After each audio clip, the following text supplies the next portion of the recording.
Orbital betrayal. The Eternal Dawn's bridge shuddered as the first planet-breaker missile detonated 30 kilometers above the ruins. Admiral Vera Sol gripped her command chair, watching the firestorm ripple across the atmospheric shield that had mysteriously activated over the excavation site. "Report," she barked. "Shield integrity at 87%, hissed Tactical Officer Kryn, her antennae twitching. "It's Terran technology, Admiral. Our weapons can't penetrate it." On the view screen, the Verilon Armada moved into position, 18 crystalline warships forming a killbox around the planet.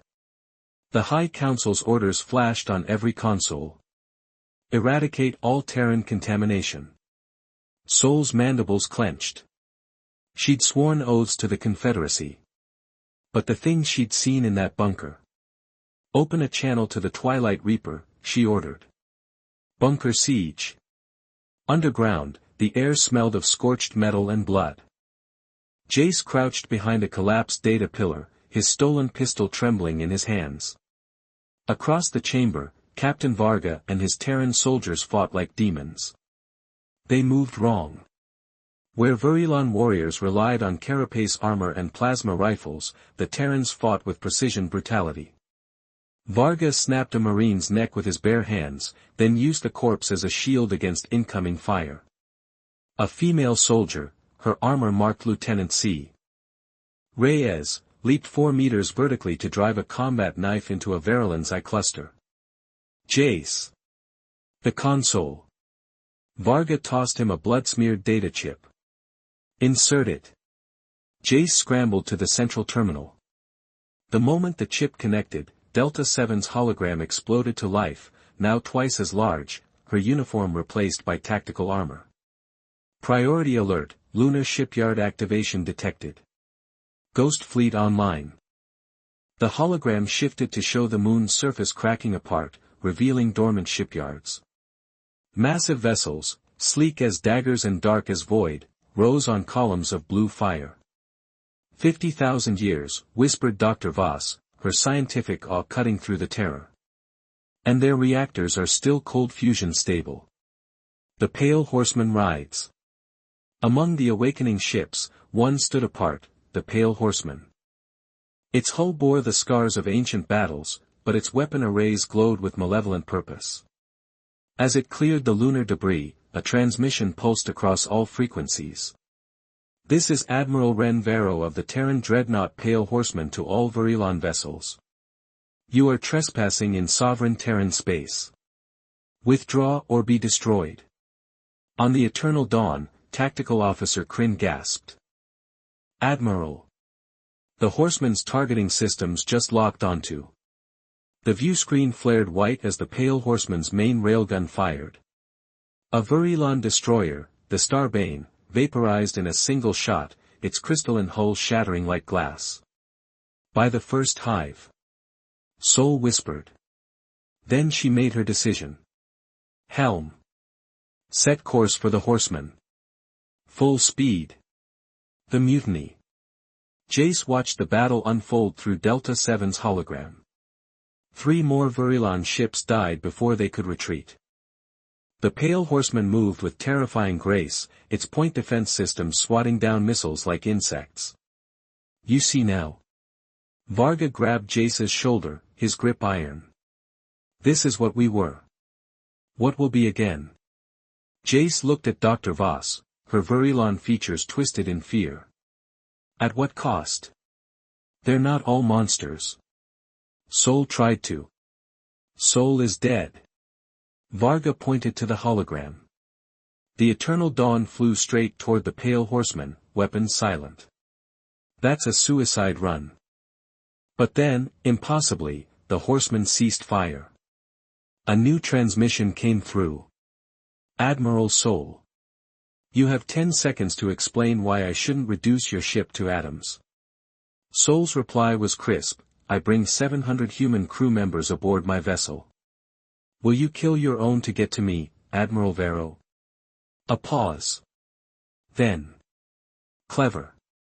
Dock at Hangar Base Sigma. Try anything, and I'll space you personally." The Council of War. The Pale Horseman's briefing room was a vault of black steel and flickering battle maps. Jace sat between Varga and a seething Admiral Vero, a mountain of a man with a cybernetic eye that whirred as it analyzed them. "Let me summarize," Vero growled. "The Vurilan High Council has ordered genocide. Their fleet outnumbers us 200 to 1. And our only allies are a defecting admiral and a lab rat." He glared at Jace. Sol stood at attention, her 4 eyes unblinking. "You need intelligence on Vurilan defenses." "I have it." She placed a data crystal on the table. "Including the location of Vro Prime's shield generator." Varga leaned forward. "We can decapitate the Confederacy in one strike." "No." Jace's voice surprised even himself. All eyes turned to him. "The Vurilan people aren't our enemies. Just their leaders." Vero laughed darkly. Spoken like someone who's never seen a planet burn. He activated a hologram, Earth's final hours. Cities melted under orbital strikes. They showed us no mercy. Jace met his gaze. "And if we do the same, what makes us different?" Silence. Then Delta 7 projected a new alert. Priority signal received from deep space. Origin, Terran Colony Theta 9. Message reads, "The sleeping army awakens." Vero's cybernetic eye clicked. "Well then. It seems we're not as alone as we thought." The awakening. The stasis pods hissed like angry serpents as their seals broke. Frosted glassite covers slid aside with a groan of ancient hydraulics. Jace scrambled backward, his boots slipping on the dusty floor. The armored figures inside the pods didn't move, not at first. Then, all at once, 12 pairs of eyes snapped open. By the first hive. Vree stumbled back, his rifle trembling. The Vurilan Marines formed a defensive circle, their carapace armor clicking as combat protocols engaged. Yar. Lyra Voss's scientific curiosity overrode her fear. She rushed to the nearest pod, scanner whirring. Vital signs stable, neural activity spiking, they shouldn't be alive after 50 millennia. The first soldier sat up. His black armor, sleek and predatory compared to Vurilan designs, was etched with the same serpent and sword emblem. His gaze locked onto Jace. "Report, Commander." His voice was gravel, worn by centuries of silence. Jace's mouth went dry. I don't." Delta 7's hologram flickered between them. "Captain Elias Varga, Terran Defense Force. Current year is 53,782 post-diaspora. Primary threat, Vurilan Confederacy." Varga's hand went to his hip, grasping for a weapon that wasn't there. His eyes darted to the Verilans. "Then we failed. The truth unfolds." Admiral Vera Sol stepped forward, her dorsal spines flaring in challenge. "Explain yourselves. This planet is a Vurilan protectorate." Varga laughed, a harsh, broken sound. He pointed to the ceiling. "That sky. It's ours. This planet is Earth. Or what's left of it." Jace's head throbbed. Flashes of memory. A child watching silver ships descend over a blue ocean. A woman screaming as crystal towers replaced steel ones. A voice whispering, "Remember Kepler, 186F. It's your home now." Delta 7 projected a star map. Historical records recovered. Vurilan forces invaded Sol system during the Great Diaspora. Survivors were mind-wiped and relocated to controlled colonies. Dr. Voss's scanner clattered to the floor. That's impossible. Our archives say humans were primitive tribes when we found them on Kepler, 186F. Varga stood, his armored form towering over the Verilans. "You rewrote history. Made yourselves our saviors." He turned to Jace. "But the genes remember. Don't they, Lieutenant? First blood." Vria's rifle whined as it charged. Admiral, permission to terminate these relics? Before Sol could answer, Varga moved. It was over in 1.7 seconds. A combat knife, hidden in Varga's boot, found Vria's throat. The Virilon gurgled, green blood spraying across the ancient consoles. The other Terran soldiers surged from their pods, disarming the Marines with brutal efficiency. Jace watched, frozen. These aren't just soldiers. They're killers. Sol raised her hands. Stand down. We didn't know. Liar. Varga kicked Vria's corpse. Your High Council knew. That's why this facility was buried. He grabbed Jace's arm. And why he was placed on your ship. The Sleeper Agent Protocol. Delta 7 projected new data. Genetic analysis complete. Lieutenant Jace Torin is a direct descendant of Commander Rhea Torin, Earth Defense Force. His lineage was preserved for activation. Jace recoiled. Activation? Varga's smile was grim. You're a key, boy.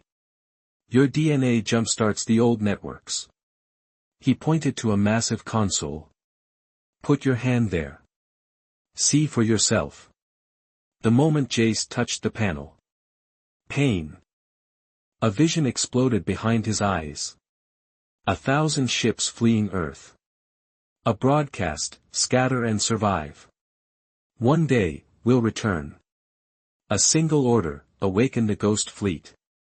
He gasped, collapsing against the console. The room's lighting shifted to angry red as alarms blared.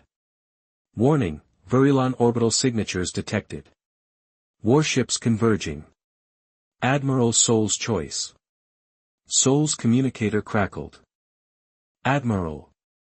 High Command orders immediate sterilization of the site. They're launching planet breakers. Varga barked orders to his squad. Arm up. We hold this bunker. He tossed Jace a pistol. You too, Commander. Jace stared at the weapon. I'm not a soldier. You are now. Sol grabbed Jace's shoulder. There's a way out. A tunnel to the southern ruins. My shuttle can. Varga cocked his rifle. Run if you want, Admiral. But the boy stays. We need his genes to broadcast the awakening signal. Dr. Voss stepped between them. Wait. If you transmit that signal, every human in the galaxy will remember. There'll be war. Varga's eyes burned. Good. The signal begins. Jace made his choice. He slammed his palm onto the console. The bunker shook as massive antennas emerged from the ruins above. Delta 7's voice echoed. Initiating diaspora reversal protocol. All Terran relics, activate. Across the galaxy. A miner on Kepler, 186F dropped his tools, suddenly remembering his grandfather's stories of Earth. A Virilon scientist screamed as her human assistant disabled the lab's security. 12 dormant warships near the galactic core powered on. Sol's 4 eyes widened. What have you done? Jace looked at the serpent and sword emblem. We took our history back. The signal from Theta 9. The Pale Horseman's comms officer nearly tore her headset off when the transmission came through. Admiral. It's encrypted with diaspora-era codes. Admiral Ren Vero's cybernetic eye whirred as he studied the hologram. The message showed a star chart leading to a derelict sector, and 3 words that made his remaining organic eye twitch. Sleeping army awake. Jace watched the officers exchange glances. What's at Theta 9? Captain Varga's knuckles cracked as he clenched his fists. Something the old Terrans buried deep. He turned to Vero. We have to go. Now. Vero glared at Admiral Sol. You know this sector. Sol's chitinous fingers traced the star map. Theta 9's a dead system. The Virilon Exploratory Corps marked it hazardous after 2 scout ships vanished. She hesitated. Their last transmission mentioned metal forests. The bridge fell silent. Set course, Vero ordered. Battle stations. The metal forest. 18 hours later, the Pale Horseman dropped out of warp. Theta 9's red sun cast bloody light over the system's third planet, where the forest grew. Jace pressed against the viewport. Holy hell! The planet's surface was covered in towering spires of black alloy, each one branching like fractal trees. They pulsed with faint blue energy, connected by bridges of shimmering light. Dr. Voss's scanner overloaded. Those aren't buildings. They're growths. Some kind of self-replicating nanostructure. Worse, Delta 7 intoned. They're weapons. The Sleeping Army is a terraforming network designed to dismantle planets and rebuild them for Terran habitation. Varga's grin was feral. We can turn it against Vril Prime. Jace's stomach turned. You'd kill a world? Before Varga could retort, alarms blared. Contacts, shouted the sensor officer. 200, no, 300 signatures emerging from the spires. The metal forest bloomed. From each spire, a ship tore free, sleek fighters shaped like arrowheads, their hulls the same living metal as the structures below. They moved in perfect sync, forming a swarm around the Pale Horseman. A new voice crackled over the comms. Identify, Terran flagship Pale Horseman. Authorization code required. Vero looked ready to order evasive maneuvers when Sol stepped forward. Let me. She input a string of numbers Jace recognized, Verilon prisoner codes. The response was immediate. Authorization confirmed. Welcome back, Commander Sol. Jace whirled on her. You knew about this place. Sol's 4 eyes dimmed. Not the truth. Only that high-ranking Verilon officers are programmed with access codes, in case we ever found something like this. The Armory of the Ancients. The Terran fighters escorted them to a colossal spire at the forest center. Inside, a hangar bay housed 12 dormant warships, each twice the size of the Pale Horseman. But it was the vault beneath that stole Jace's breath. Row upon row of stasis pods stretched into the darkness. Inside each one floated a soldier in advanced combat armor, thousands of them. Delta 7 materialized beside a control terminal. Theta 9 was a black site. Here, the Terran High Command developed their final weapon, the Revenant Legion Star. Asterisk. Varga pressed his face against a pod. They're augmented. Look at the neural ports. Jace recoiled. The soldiers' spines were fused with machinery, their skulls studded with interface nodes. You'd wake them? They're more machine than human. Exactly, said a new voice. A figure emerged from the shadows, a Terran woman with platinum hair and cybernetic arms. Her left eye was a red scanner that pulsed as it analyzed them. Commander Elora Cade, she said, saluting Vero. Last surviving officer of the Revenant Project. She tapped her temple. Been waiting 50 millennia for you. The price of victory. Cade led them to a war room where holograms showed the Revenants in action, wiping out entire Verilon battalions single-handedly. Each soldier can interface with Terran tech at a molecular level, she explained. They can hack enemy ships with a touch, survive in vacuum for hours, and regenerate from wounds that would kill a normal human. Vero looked like a man handed the keys to hell.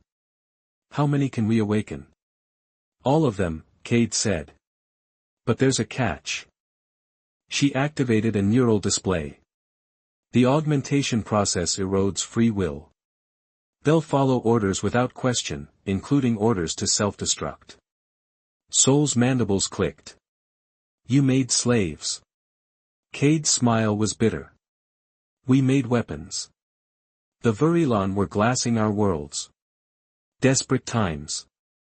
Jace stared at the frozen faces in the pods. There has to be another way. Cade's scanner eye locked onto him. There is. You. She grabbed his wrist, forcing his palm against a DNA reader. The machine beeped. Genetic match confirmed, Tauren bloodline detected. Project Phoenix protocol unlocked. A hidden panel slid open, revealing a single, unmarked stasis pod. Inside floated a man, Jace's mirror image, but with scars across his face and a neural port at his temple. Cade's voice dropped to a whisper. Meet your great-great-grandfather, Commander Elias Tauren. The only revenant who retained his humanity, and the key to controlling the rest. The ghost in the machine.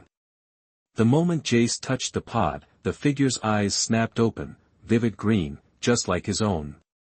The pod hissed open. Elias Tauren collapsed into Jace's arms, coughing up cryofluid. His augmented limbs twitched as systems rebooted. Report, he rasped. Cade saluted. Diaspora protocol failed, Commander. The Verilon won. But we've got a shot at payback. Elias's gaze found Jace. Recognition flashed. My blood, finally. He grabbed Jace's collar. You feel it too, don't you? The rage? Jace tried to pull away, but Elias's grip was iron. Then, the vision hit. A child's hand slipping from Elias's as Verilon troopers dragged her away. A promise whispered through bloodied teeth, I'll burn their empire down. A final stand in these very halls, Elias uploading his consciousness into the Revenant network. Jace gasped as the connection broke. Elias was smiling. Now you understand, he said. This isn't just a war. It's a reckoning. The Verilon fleet arrives. The Eternal Dawn, flagship of the Verilon Confederacy's 12th expansion fleet, hung in orbit like a jagged crystal shard. Its obsidian hull refracted the light of the system's yellow sun, casting prismatic shadows across the planet below, a blue-green world designated X-787. Admiral Vera Sol stood on the command bridge, her 4 violet eyes reflecting the holographic scan data. Impossible, she murmured. The ruins sprawled across the northern continent shouldn't exist.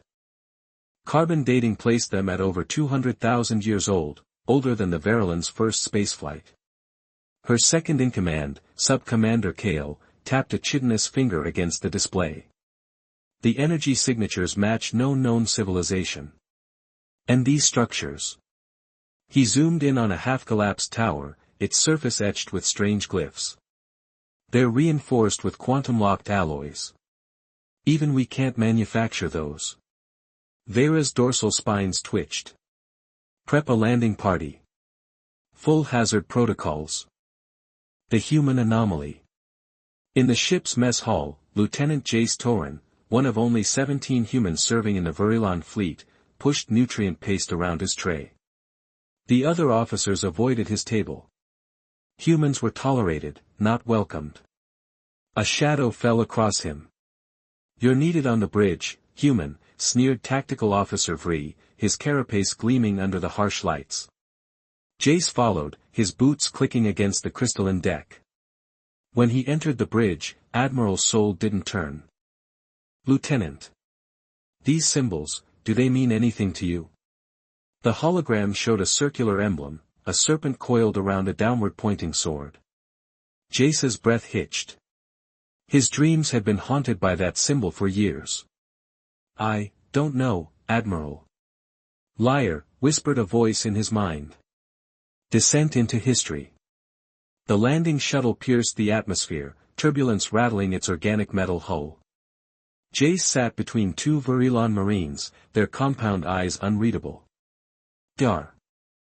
Lyra Voss, the fleet's xenobiologist, adjusted her breathing apparatus. Atmospheric composition is identical to Vril Prime. Odd for a dead world. The ruins rose before them, a necropolis of shattered skyscrapers, their edges too precise for natural erosion. Vree kicked a piece of rubble. Whatever lived here deserved to die. Look at these angles, unnatural. Jace's hand brushed a wall. The glyphs glowed blue at his touch. Step back. Vree leveled his plasma rifle. A grinding noise echoed as a hidden door slid open, revealing a descending ramp.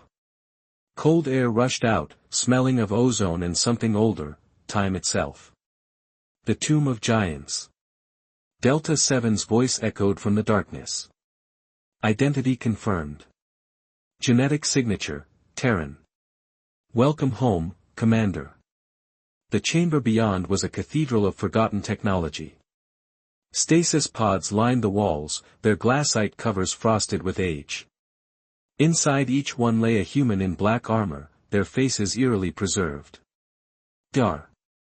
Voss rushed to a console, her twin tails twitching. These readings, they've been here for 53,782 years. But that's... Before the Verilon Confederacy existed, Jace finished. His reflection stared back from a pod surface, identical to the soldier inside. Admiral Sol's communicator crackled. Admiral.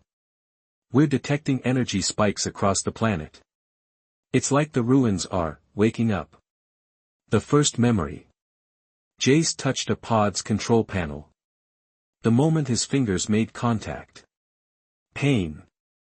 Fire rained from the sky. Cities burned under crystal warships. A voice boomed, surrender your colonies, and humanity will be spared. He gasped, collapsing to his knees. The others stared. Lieutenant? Sol demanded. Jace's voice was raw. They lied to us. We didn't evolve on Kepler 186F. He pointed to the emblem on the wall, the serpent and sword. This was Earth. And the Verilon didn't save us, they conquered us. The Verilon response. Vria's rifle whined as it charged. Admiral, the human is clearly compromised. Request permission to. A tremor rocked the chamber. Dust rained from the ceiling as ancient systems roared to life. Delta 7's hologram materialized, a human woman in a military uniform. Alert, Verilon presence detected. Activating defense protocols. The stasis pods hissed open.